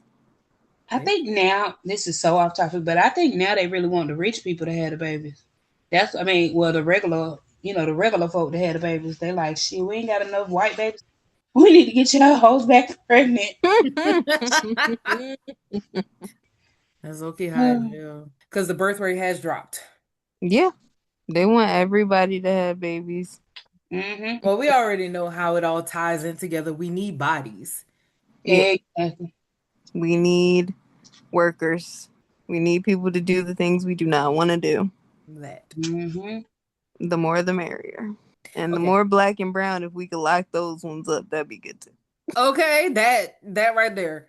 That right That there. is absolutely it. But I think my favorite thing about the book is probably the sisterhood between all of the multiple women, even the ones that you don't see for very long in the book, like Lena, Julia, the midwife who eventually does do Doris's abortion, the woman who agrees to give Doris a job. There's just all of these women, even Coretta Scott King. She's only in the book for 2 scenes, but she gives Doris the connection that she needs, because even though she's a pregnant, married woman, she still understands it's not about whether or not I think you should be a mom. It is about choice. If that is not what you choose to do, then I, as another Black woman, I understand how few choices you have. And if this is the choice that you're deciding to make and I can help you, I'm going to help you. She gets so much help from so many different people, and especially from so many different women. Even the 2 girls at the meeting at the college that she goes to that we kind of skipped over, but they kind of get her to understand how fundamental women are to this whole fight for equality. and for integration and all of this stuff. And she never knows any of those things. Even with Julia, she's like, she kind of reiterates what Katie has been telling her. You have a knack for writing and the way that you can play with words. And to hear that from somebody who is a selling singer-songwriter, that's huge. And it's just one moment, but it kind of changes her whole life and opens up her mind. So like I would love to talk more about the little cameos from women and how pivotal they are to Doris becoming the woman that she wants to be. All the ladies that Doris interact with help her to become the woman that she winds up being in her later years, meaning very independent, able to stand on her own thought and free will. It only took, what, 2 days. She experienced it for 2 days in Atlanta, and Atlanta showed her so much in 2 days. For a little country girl that has never seen the big city to interact with the different society or how people or how people can love on each other, heterosexual or homosexual, is still love.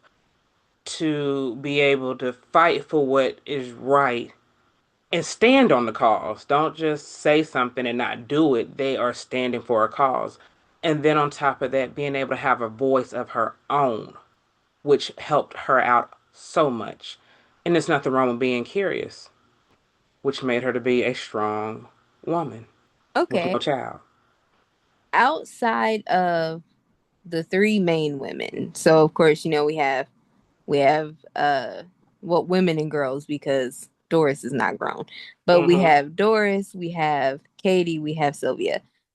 Who would you want to see like in a sequel? Which woman would you want to see again for sure? I would like for her to interact again with the ladies that she met at the. Nick.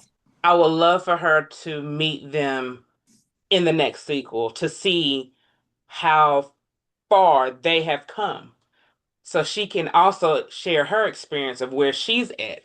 Also, I would like to see what the ladies was complaining about in Snick about we're the ones that you did all the hard work and we only have two speakers speaking at the same time, two female speakers speaking at the same time.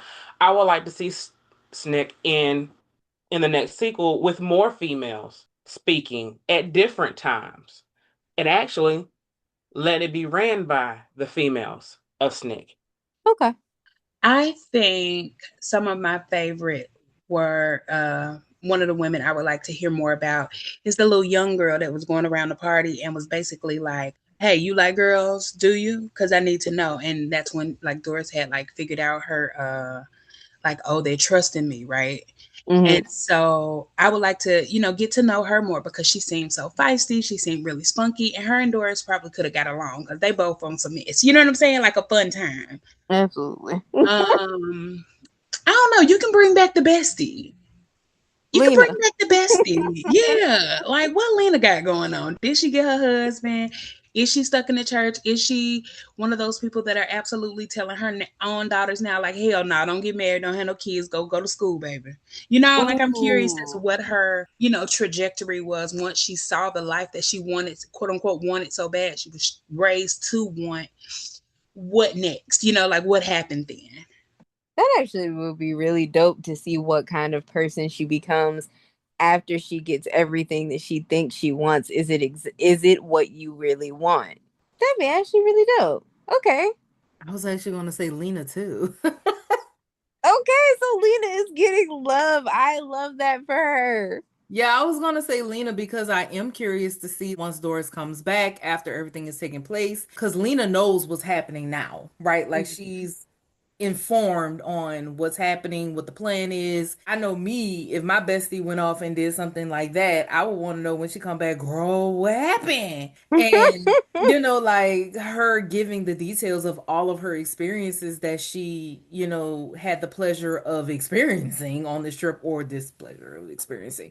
Um, I really do feel like with Doris telling her these different stories and of her meeting all of these different very important prominent figures in the civil rights movement and in the Black community, it may alter the way Lena moves forward in life. It may alter how Lena, sees religion and sexuality and marriage and childbearing. Like, it would be very cool to see that. I actually would appreciate a book that highlights Lena and Doris's friendship into adulthood.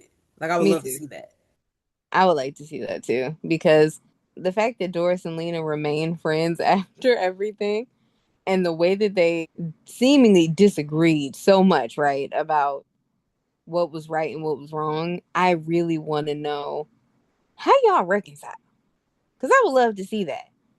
She says she continues her friendship with Lena pretty much throughout her life. So how do y'all reconcile that? It would just be a really interesting book, and to see Lena as she grows up, because she is super duper immature. So is Doris, but Lena is even more immature than Doris is, which, you know, oh, kids are so tired. Kids are so ghetto. I love them. They're very ghetto. I think my favorite, and who, or like at least what I want to see more of Julia Avery, because I need to know, do her and Katie get back together? Like, do y'all get back together? Because I feel the love and I need it. Miss Celie and Suge got back together. Y'all can make it. And I just want to see it. I want to be there. But also the woman that gave Doris the job and then snatched it away because of all of the mess happening between them.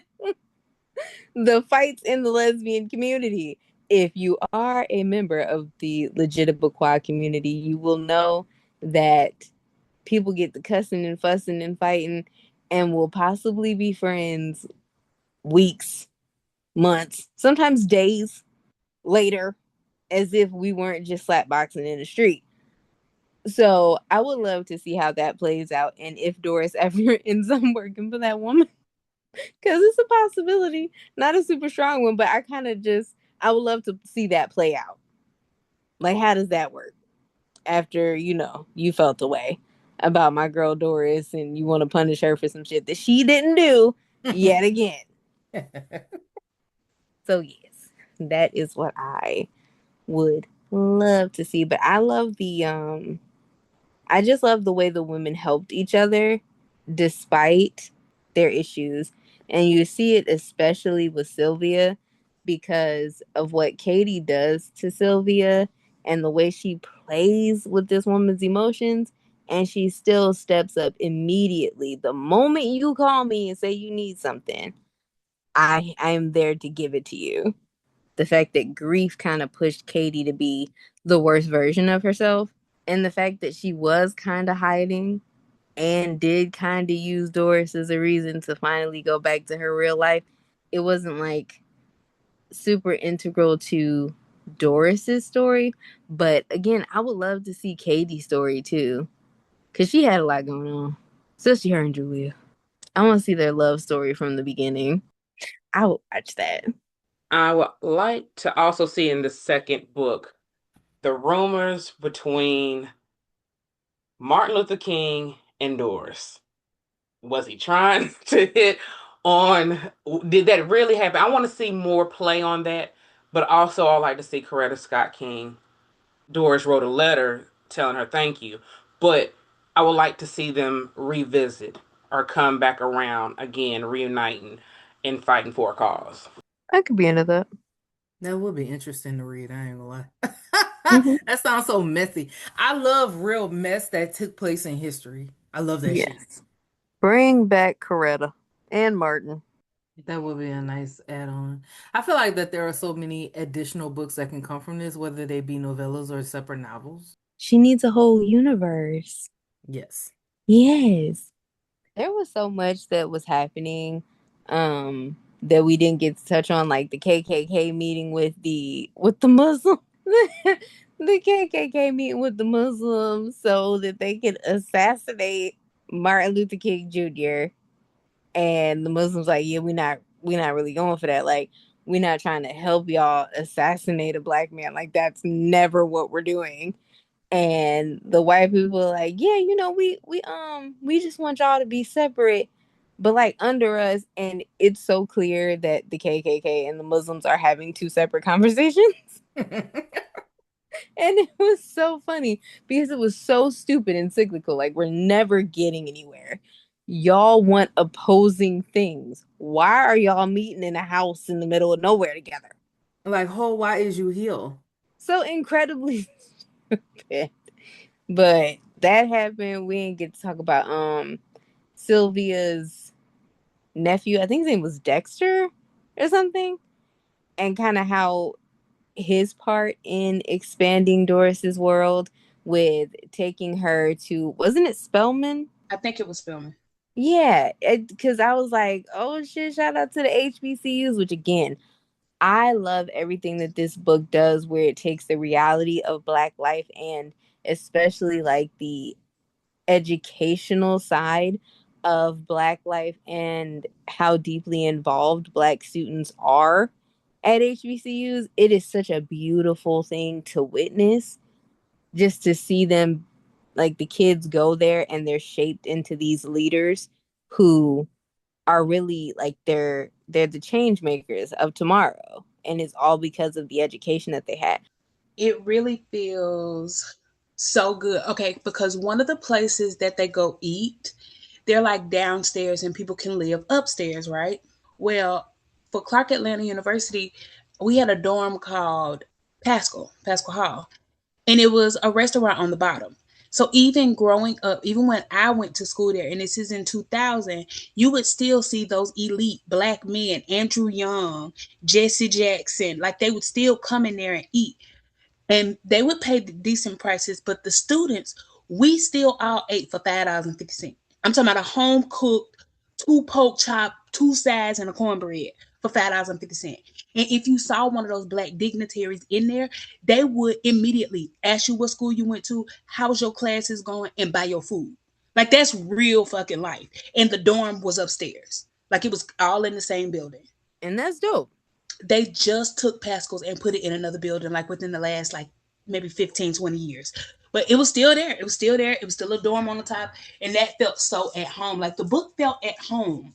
Yes, that was my thought when I finished it the first time. It felt like a homecoming to me, being a real Black life with Black people that you've met in one way, shape, or form. It felt like it was written by us for us rather than some books that are written by Black people that explicitly don't feel like they're for us. This book was for us, and it was so evident because it didn't explain Black shit to us. We just know it because we've lived that life. No, I agree with that. Even though this is not the 60s, it still feels like our lives. Yeah. I love the scenes at the school. I love the fact that we get so much talk about what is going on with the college, how they're moving forward with like integration, even down to the fact that we get Doris talking about her father and his views on integration and the fact that he doesn't want it. And you kind of understand it after she explains it's not that he doesn't want his people to be equal to them. He does not want to be involved with white people at all. He just doesn't see any benefit of mixing with them. And quiet as it's kept, it's not like he wrong. Because even though we have had integration and we have had so many moves forward, who knows how positive of a thing it was when we're still so subjugated in the year 2026 when we're talking about stuff that happened in the 60s, and it's so reminiscent of things that are happening today. What was it all for? It kind of got me thinking about that. Did we actually do the right thing? Did it help us? How much did it help us? Was it worth it? I was thinking about all that type of stuff when I was reading this book. So, okay, since we're getting closer to the end, what do y'all think Doris wanted at the beginning of the book? And what do you think she wanted at the end of the book? What does her growth kind of signify, in your opinion? her change looked like what we, the Black women, had when Barack Obama was in office. The freedom to think, the freedom to make our own choices, the freedom to love whoever we want. Who can tell me how, if I can carry a baby, want to have a baby? The freedom of choice. Also being able to see the world from all different aspects, being able to come together as one, or let her experience. Doris was able to experience her curiosity without being judged, being her own individual person instead of what my mom and daddy want me to be, what my grandparents was 20 years ago. I have to be that. Having the choice to be what she want to be and whom she want to be. Okay. I think growth for sure took place. I feel like it's very hard to be in the presence of something different and not take away from it. I agree with that. Yeah, I feel like a lot of her beliefs were challenged in a good way. And she really had to take a step back and recognize that what she thought wasn't necessarily fact. And I think that that's why it's important to diversify your friendship groups, your reading. You know, it's important to have those moments because then you can experience things firsthand versus through the assumption of another person. Definitely. I think her growth was really a testament to willingness, because I've been thinking about that a lot lately. Like, what are you willing to give up? What are you willing to do in order to change? And her mind was always so open and ready for more knowledge, which is why she had the connection with the teacher that she did, which is why she was giving her books and journals and able to, turn those phrases around in her head to make a way that normal people, quote unquote, normal people would understand it, right? And so because she already had all of those things going on, when she saw it, she was able to ask her own self, like willing to be challenged by her teacher, willing to ask herself, why does she believe this if it doesn't feel like this once she's in contact with those people? Like being an intellectual, I think it already helped her be willing for it. And I really love how she did it. Like she did grow. She learned a lot of things. She learned about who to trust, who not to trust, and what trust actually means. So I think it all in all made her be a better friend, made her be friends with somebody like old bestie and not judge her for, telling all the business, even if it's all wrong. I agree with that. I think at the beginning she wanted an abortion. I think that's what she wanted, but that was just a symptom of the greater issue that she wasn't even able to see because she didn't know that she had any choices. So at the end of the book, I felt like she grew into somebody that knew there were other options out there. So she went from being somebody who wanted an abortion just so she could get back to the small life that she already knew to being someone who got an abortion because she could see a bigger life and that she could see the freedom to build her own life, not to be stuck in the life that everybody else has decided I should live. That was a pivotal change for her. She was, as we've all said so many times, she was so open minded, but she also could only dream as far as she could see. And she couldn't see very far because she had never left Millen. She had been in Millen forever. And even though she only went a couple hours away to Atlanta, it was almost like going to another world for her. And those experiences, those people that all look like her, act like her, come from the same places that she came from, but it had these wildly different big lives where I don't have to be somebody's wife. I don't have to be nobody's mama. I don't have to be a caretaker. I have other options. And I think that was huge. We all have choices. We just usually don't know how many choices we have. We get stuck.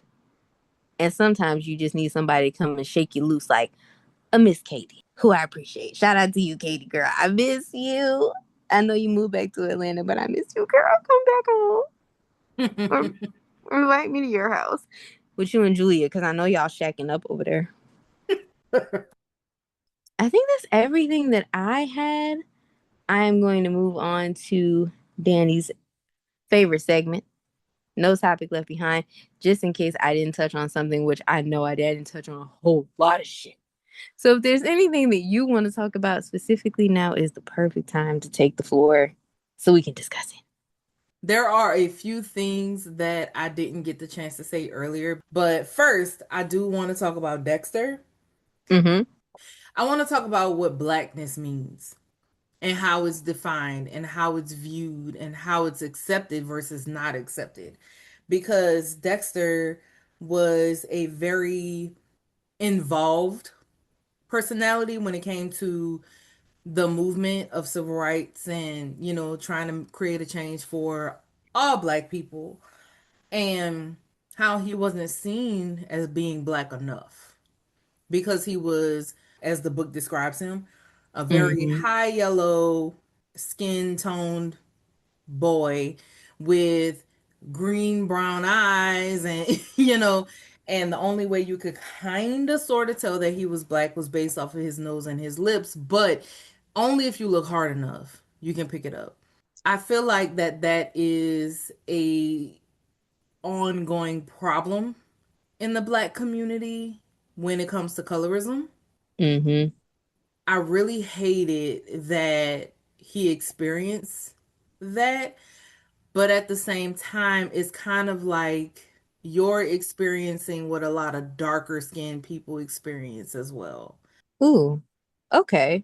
Well, go a little deeper into that because, like, I feel like you're scratching something in my brain, but I'm not quite sure what it is yet. I'm gonna do my best. Thank you. And if I figure it out, I will definitely add on. hmm Yeah, because Um. I'm with you on this, right? So I'm gonna do my best, y'all. Y'all already know. Okay, so let's try to You're do so this. smart, ma'am. Please don't do this. Oh, that's debatable. I guess what I'm trying to say is that there's colorism on both ends of the spectrum. How and ever, when it comes to darker skinned black people, it's very in your face. And you can feel that shit. You know what I mean? Like you can feel that you are less than and othered by other fellow black people who may not be as dark as you are. I think that in this instance, Dexter, by him being on the opposite end of that spectrum, because he didn't present as black enough.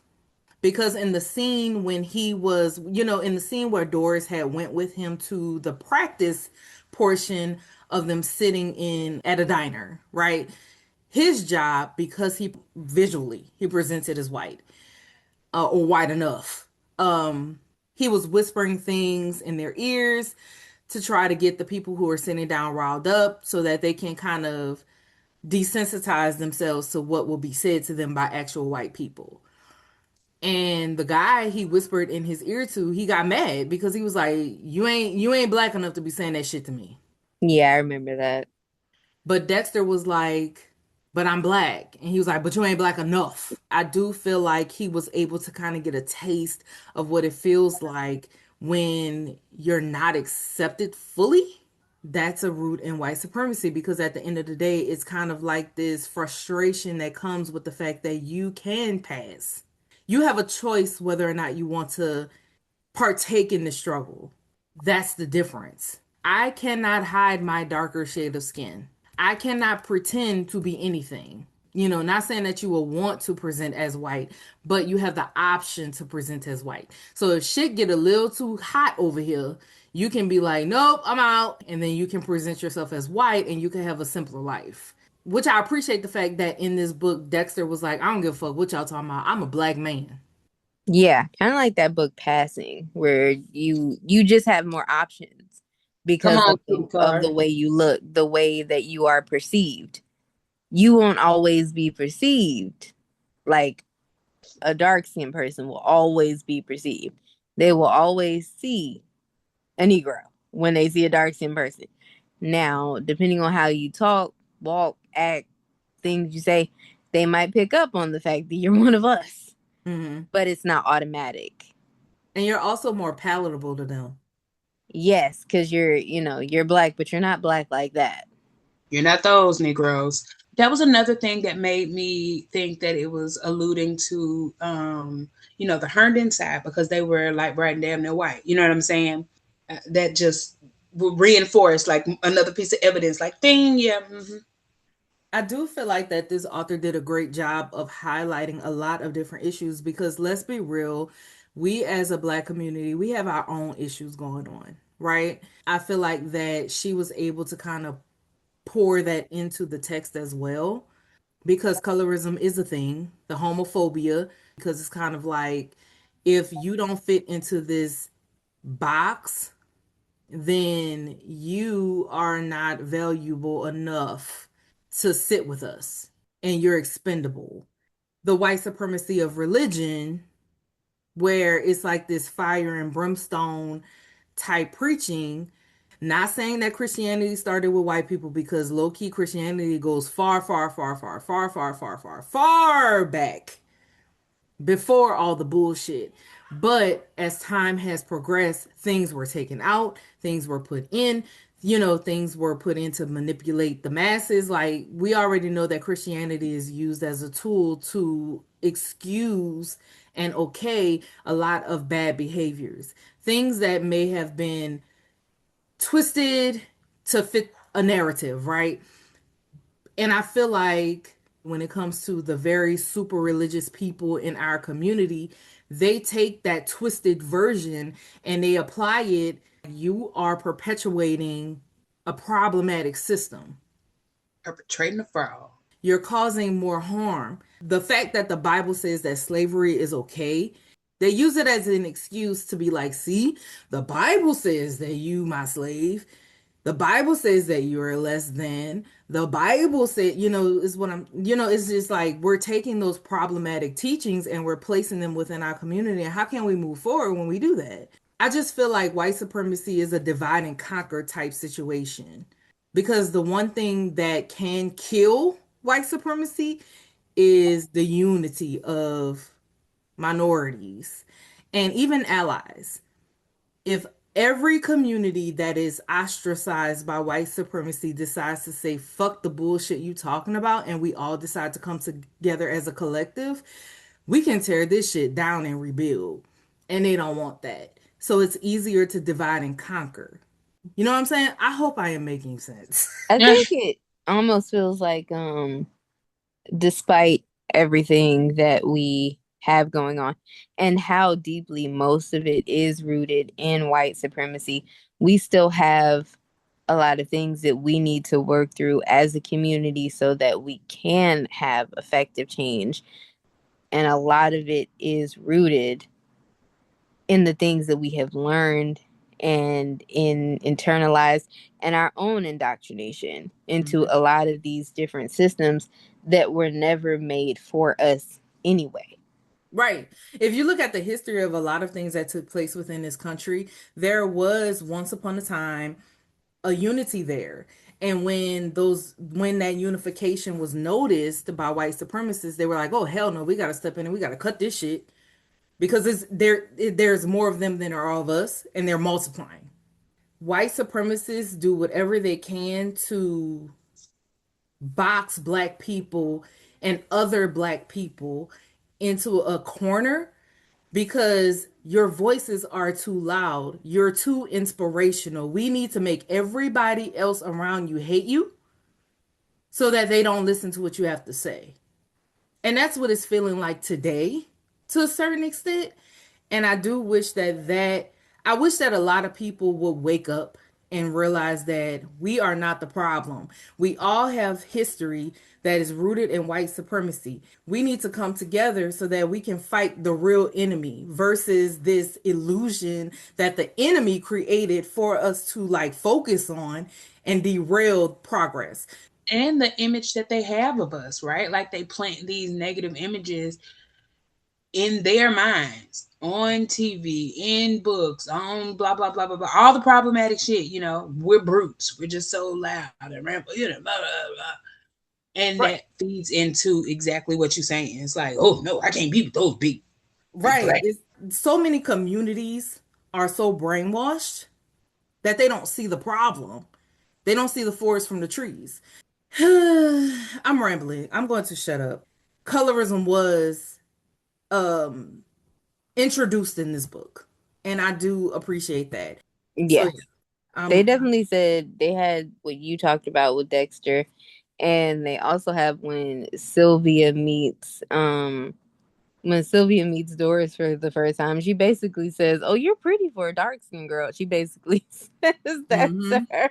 Now that's one thing that I wanted to talk about. I also wanted to talk about the character growth of the is it Katie? Is she the one who is willing to pay for the abortion?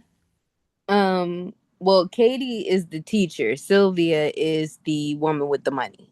Okay, Sylvia. I got them. I get confused when we switch from last name to first name. Like that throws me off in any book. Yeah, because Doris calls Katie Mrs. Lucas for so much of the thing, where Sylvia calls her Katie and Julia calls her Katie, you know?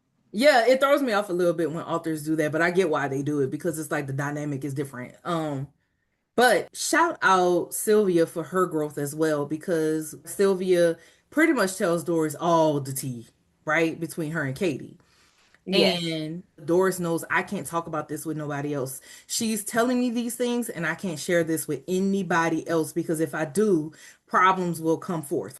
I really love that conversation that they had that Sylvia was like, you know what, Doris, I apologize to you because I shared something with you and it's not your responsibility to carry that burden. Hmm. Especially when you'd never asked for it. Like, yes, maybe Doris was curious within her own monologue of like, what the fuck is going on? But she never blatantly asked, hey, what the fuck is going on? Right. Sylvia just kind of forced that on her without consent. So I really did appreciate that acknowledgement. So yeah. I like that too. I I agree. I really thought that that was it showed, like you said, it showed a lot of growth, and I can't get away from the fact of how much we see the characters' growth, even though the book is not that long. They're not Mm-mm. on page that long. You know what I'm saying? Mm-hmm. And it just really shows her growth and the fact that she can take responsibility. Like she the petty, she the messy, but she's also responsible enough to say, you know what, hey, I fucked up and I did the thing, even though she's younger than her. And she even says it in the book, right? Like, ooh, I ain't used to all these grown folks Mm-hmm. apologizing. So I thought that Yeah. was really good too. True. The audio is 7 hours and 23 minutes. The ebook is only 272 pages. It does not even reach the 300-page mark. And yet, so much happens. So many characters, like all of the characters, get a little bit of development and a little bit of understanding so that you have some idea of who they are at the beginning versus who they are at the end of the book. So like that's huge just to be Yes. able to do that in such a short amount of time. Yes, and to do it in a way where you trust your readers to pick this up.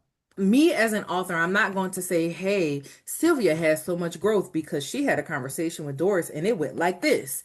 No, I trust that you are intelligent enough as a reader to pick this up. And I appreciate Mia McKenzie for that. She doesn't spoon feed you the things. Correct. And I love Yeah. that because I want to be challenged with my reading. Do I have my moments where I want to read my easier reads where I don't have to think toward? Hell to the yeah. But I also have those moments where I want to pick up something that makes me think. It forces me to pay attention. And this book did exactly that. Shout out to me and Mackenzie. That's all I And it have to say. doesn't feel like super academic. You know what I'm saying? Like there are some that feel very preachy to you. Like for example, Such a Bad Influence. It was really good, but it felt like they just kept telling you the same thing. Social media is bad on kids. Social media is bad on kids. Like they kept telling you, even though we could see it. Like you could have Mhm. taken that out and we still could have seen it, right? Yes. Mm-hmm. Um, one thing that I wanted to talk about that we probably did talk about it, but I just been thinking about it was like identity and authenticity because Doris was, like I said, I keep saying she was so smart. She was such a thinker. She was already a big a big voice. She was already all of those things, but she had to perform like she was just happy go lucky, taking care of her mama, taking care of her brothers, hiding and writing in her journal, hiding and reading books, borrowing this, borrowing that. And so when she gets the opportunity to go someplace else for a weekend and she gets to be herself, it's like those, like you said, those preachers' kids who get away from dad, those kids who go off to college and turn the hell up. Not that she did anything like super wrong, but she was already ready to be a thinker. So when she was there, her mind was open to all of these different ideas. And I really wanted to just stress the importance of being willing to change who you are at those moments. Because, like you said, she could fit in with anybody, but she was never quite being fake.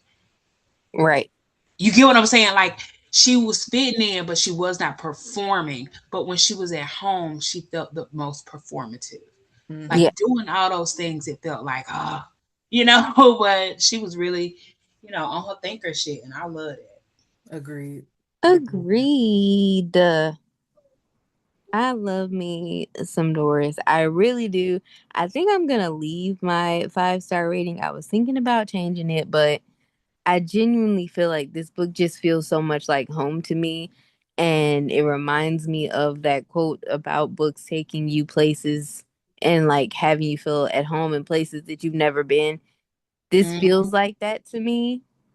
Like I've been to Georgia, but I've never I didn't live there, right? I've never lived in the South longer than like 2 years. But still this book made me feel at home. And anytime I've been in the South, I've also felt at home. So this book feels like that. It feels like visiting and just being like, I'm among my people. I'm comfortable. And Mm-hmm. I appreciate any book that can do that for me. Yeah. There's so far and few in between. And I say that lightly only because I don't know all of the books by Black authors that are out there. I'm still researching myself. Um, and I read a lot of, I don't want nobody listening to think that I don't read diversely. I read a lot of Black authors, okay? Um, Mhm. but when you have to dig, because it feels like you have to dig through the mud for these gems a little bit. Yes. So I'm continuing to do that. These books don't come to you easily. You have to find them. I would like to say shout out to book clubs and book challenges because I know the first time I read this in 2025 when it came out, I read it for a challenge. It fit a prompt somewhere. And just with me trying to read more diversely and especially trying to read more Black authors because, hello, I'm Black, and wanting to see myself represented in the books that I'm reading, I was focused on that, but I was also focused on this goal that I set for myself, which was completing this reading challenge. And it helped me so, so much to read so many different kinds of books, but also focusing on diversity helped me to look, like you said, to dig through and find books that not only fit this prompt for this random thing, but also fit my own priorities, which is to read more books by people that look like me. They don't have to have the same experiences that I have.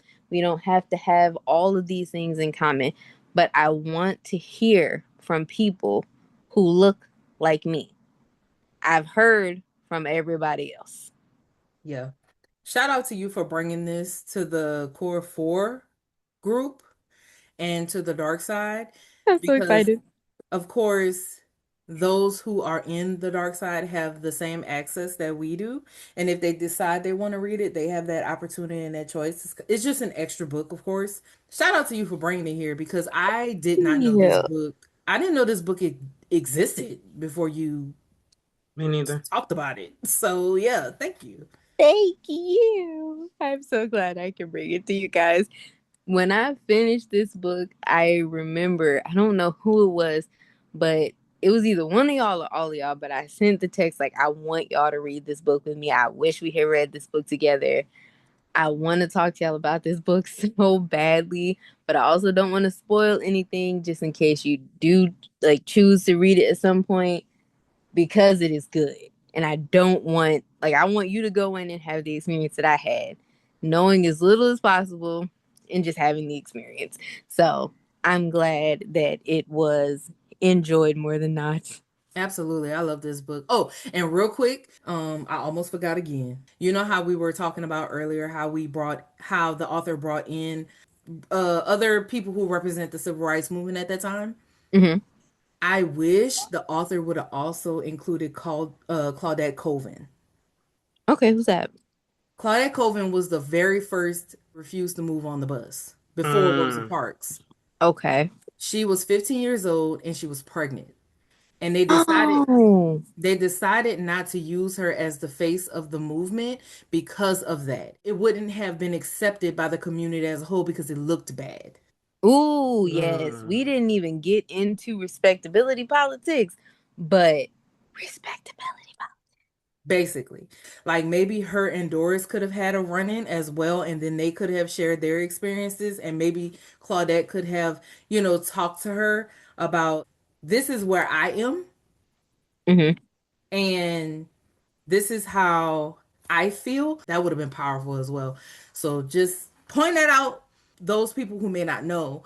Yeah, Rosa Parks was not the first woman to refuse to move. It was a 15-year-old pregnant girl.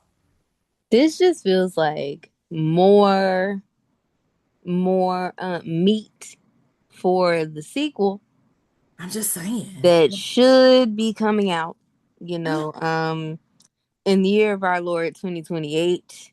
Give it to You us. know, This is us begging. I know, or you know what? I'm not gonna say I know because you never know who stumbles upon what content. But we are a very small channel. We starting out. But if Mia McKenzie does so happen to see this, like if you ever hear about this, there are 4 people who would love for you to just go and write one more book. no pressure, you know. Absolutely no pressure, but just know that if you should so happen to decide to write one more book in this here universe, you already know where 4 of them copies is going, and probably closer to 12 because we probably gonna buy like 3 or 4 different copies each because readers, we also tend to be collectors, That too. and And we pass out books like candy. we don't have the greatest bit of common sense when it comes to books that we like. You know, it's just like, whose wallet is this? I don't know. The money just appeared in the account. It's fine. That part. Respectfully, you know. Exactly. But we want another book, ma'am. Give it up. The Eh, summer we got free. I think I want to read that. The only thing that I would like to touch on is Atlanta. I have to look at Atlanta as being a character, meaning that that's where she truly started experiencing real life. That's where, the new world. This is a big city, fancy black people. I didn't know fancy black people live out here. They have big houses. It's a different world. The politics, that will be one of the main things that I would like to say that Atlanta, I picture Atlanta as a character in one of the main characters of the book. I agree with that. Um, before we go, the only thing that I would like to touch on that I didn't get to sneak in anywhere because I wasn't really sure how to do that, but the writing, the writing.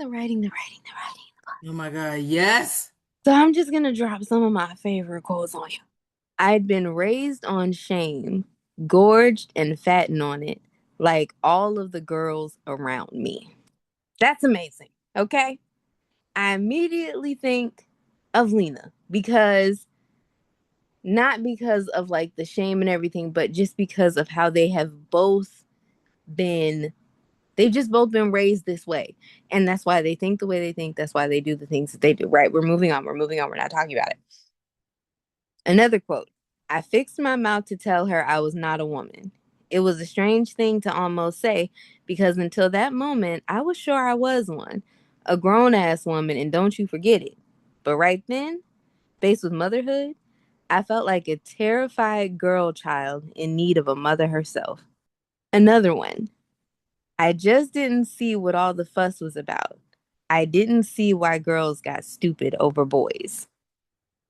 Okay. Yes. Yes, yes, yes. Oh, this is one of my favorite ones from after she gets to Atlanta. Something about being in that big house made me feel small. Oh, there is nothing like leaving your environment to go to another environment just to show you how small your view is and make you feel small yourself, right? We're moving on. Her dad. Daddy didn't believe in integration.